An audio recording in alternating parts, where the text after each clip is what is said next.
सबसे पहले अविनाश, मैं यही जानना चाहता हूँ कि आईडीबीआई और एलआईसी के बीच में क्या समझौता हुआ है? निखिल, जो IRDA संस्था है, हम्म। इंश्योरेंस रेगुलेटरी डेवलपमेंट अथॉरिटी, जो पूरे बीमा सेक्टर को नियंत्रित करती है, उसकी 30 जून को एक बैठक हुई थी हैदराबाद में।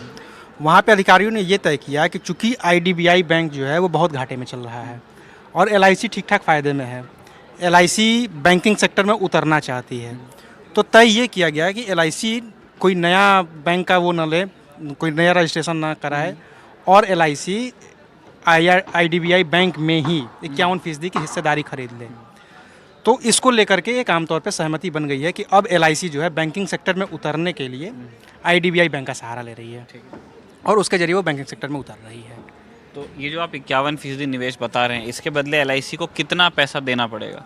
इसके लिए LIC करीब करीब 9,000 करोड़ से लेकर के और 13,000 करोड़ का आंकड़ा बताया जा रहा है, चूँकि अब उसके लिए एक शेयर जारी किया जाएगा, उस शेयर के जो रेट होंगे उस हिसाब से वो तय किया जाएगा। बात यह है कि 51% में 10.89%, मतलब करीब करीब 11% हिस्सेदारी जो है वो पहले से LIC के पास है, बाकी की हिस्सेदारी जो है सरकार के पास है।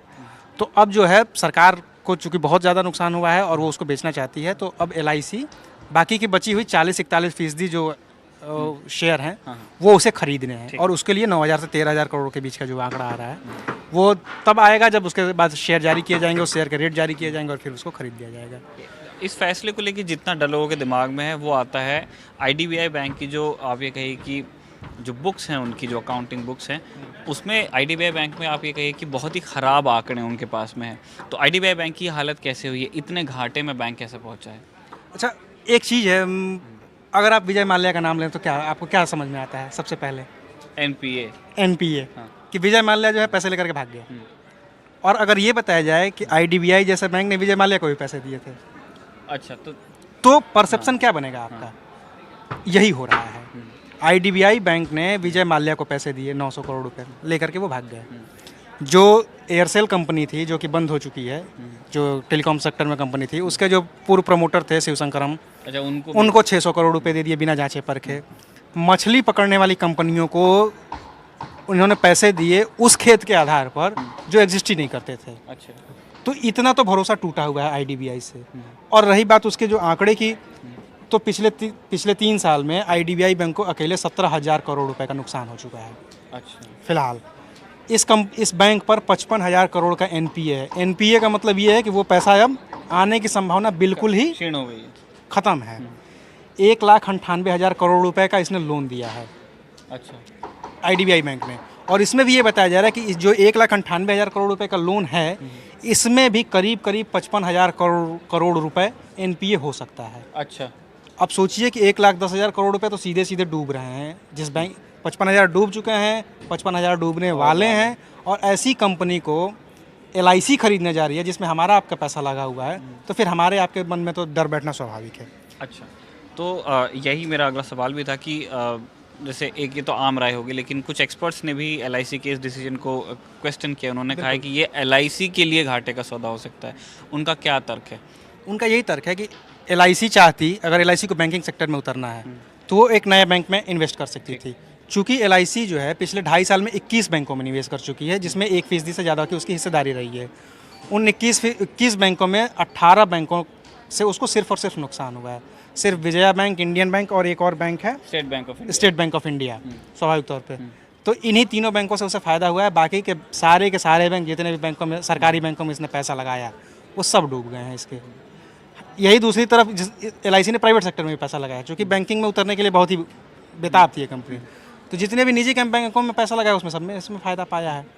अब इतनी बड़ी डिफ़ॉल्टर होने जा रही IDBI में अगर ये पैसा लगाता है तो पैसे डूबने का डर तो एक स्वाभाविक बना हुआ है। ठीक है, हो सकता है कि IDBI के पास इतने, मतलब LIC के पास इतना पैसा है कि IDBI को वो उबार ले, लेकिन ये बहुत ही लॉन्ग टर्म प्रोसेस है, इतना छोटा प्रोसेस तो है नहीं। और भविष्य में क्या होगा, अगर आपको बैंकिंग सेक्टर में आना है तो आप एक नया लाइसेंस के लिए आवेदन करते, RBI आपको आवेदन दे देती लाइसेंस, और आप बैंकिंग में उतर जाते। सिंपल से प्रोसेस था, ये था कि आपके पास 2049 ब्रांच है पूरे देश में, 1400 आपके पास ऑफिसेज हैं, और आप उस IDBI को खरीदें जिसकी मात्र 1995 करीब 2000 शाखा है, आपसे छोटा है, और उसका नुकसान जो है वो इतना बड़ा है कि आपको डुबा सकता है। ठीक।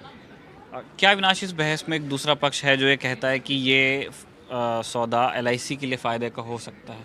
अब ये तर्क सरकार का है, सरकारी जो भी रेगुलेटरी अथॉरिटीज़ हैं उनका है, IRDA का है, RBI ने अभी तक हालांकि कुछ फैसला नहीं दिया, लेकिन वो भी दे ही देगा। और चूंकि इसकी जो मंजूरी मिलनी है वो केंद्रीय मंत्रिमंडल से मिलनी है, कैबिनेट देगा इस पर, केंद्रीय मंत्रिमंडल को भी दे देनी। वो कह रहे हैं कि हम इसको उबार लेंगे।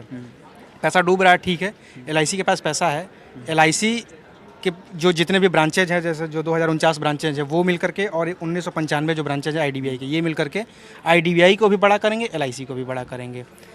फ़ायदा ये होगा कि LIC के जितने भी कस्टमर हैं, मतलब LIC में करीब करीब 25 करोड़ पॉलिसीज़ हैं, 25 पॉलिसी होल्डर हैं, और 30 करोड़ पॉलिसीज़ हैं, जिनमें हर साल करीब करीब 3 लाख करोड़ रुपए का प्रीमियम जाता है। LIC इन जितने भी ये होल्डर्स हैं, स्टेक होल्डर्स हैं, और जितने भी खाता हैं, उनके आधार पे वो लोन भी देती है। 10,000 करोड़ का लोन हर साल आसपास दे देती है ये। तो हो ये रहा है कि एक तरीके से बैंकिंग का ये काम कर रही है।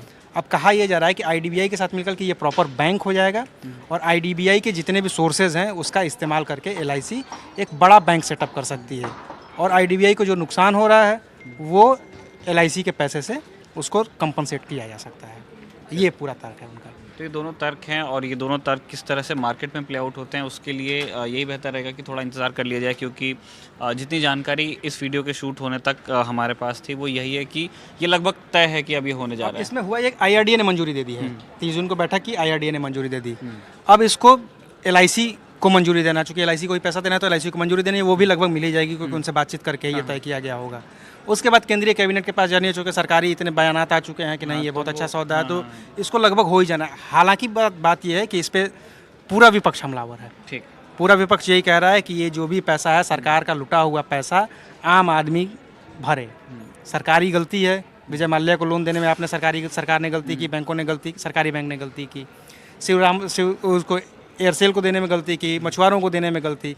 अब पैसा जब डूब गया तो उस बैंक को बचाने की कवायद हमारे आपके पैसे से की जा रही है, जो गलत है। ये उनका तर्क है, विपक्ष का तर्क है। लेकिन जो मतलब समझ में आता है वो यही है कि ज़्यादा संभावना इसी बात की है कि ये IDBI में जो निवेश है LIC का वो होकर रहेगा, और वो उसी रास्ते से मार्केट में बैंकिंग सेक्टर में आएगी।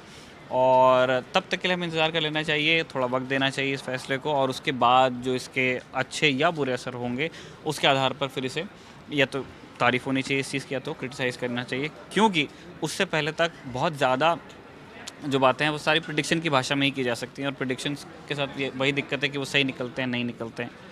और जितने प्रेडिक्शंस के बारे में हमने यहाँ बात की, अगर आप उनका क्या हुआ ये जानना चाहते हैं तो आप हमारे फेसबुक पेज को लाइक कर लीजिए, और अगर इस वीडियो का यूट्यूब कट आप देख रहे हैं जहाँ पे हम इस तरह के और वीडियोस बनाते रहेंगे इस टॉपिक पर भी और बाकी सारे टॉपिक्स पर भी, वहाँ अपलोड करते रहेंगे, तो हमारे चैनल को सब्सक्राइब कर लीजिए। बहुत बहुत शुक्रिया।